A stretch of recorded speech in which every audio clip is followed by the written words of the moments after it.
Respected teachers, dear fellow listeners, Assalamu alaikum wa rahmatullah. What does the Quran say about reading books?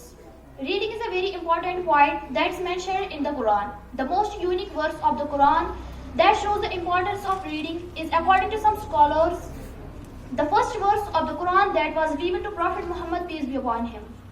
Read in the name of your Lord who created man from the clinging mess. Read, and your Lord is the most generous who taught by the pen, taught man what he did not know.